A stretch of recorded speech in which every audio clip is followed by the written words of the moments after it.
Une ouverture lumineuse au fond du couloir qui mène directement à la mer. Porte du voyage sans retour. Nous sommes dans la maison des esclaves à Gorée. Dans cette maison, à l'époque, 150 à 200 esclaves. Hommes, femmes et enfants, séparés de cellules suivant le sexe et l'âge.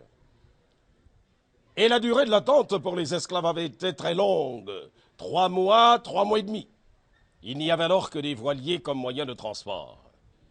Ils partaient les esclaves, le plus souvent sous un numéro matricule, une fois dans les plantations, aux Amériques.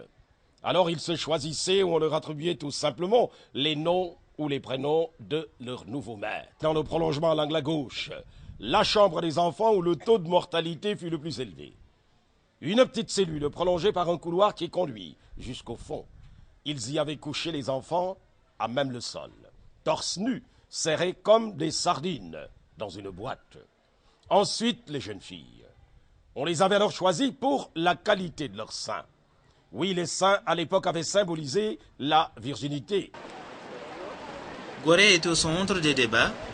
Pour plusieurs conférenciers européens, l'île n'aurait joué qu'un rôle mineur dans la traite des Noirs. D'autres pensent le contraire.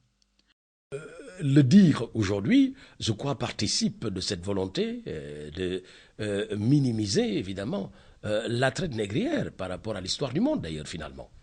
On aurait fait partir de Gorée un seul esclave, que cela n'aurait pas dû être normal. Ceux qui avaient été concernés, et donc avaient été choisis parmi les plus jeunes.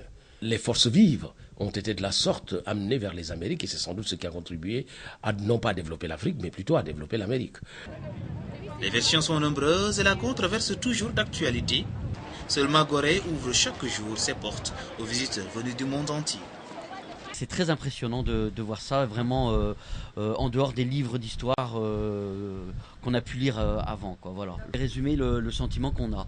En fait, on le vit mal et donc on a un devoir de mémoire justement pour essayer de compenser ce qui s'est passé par le passé. Ouais.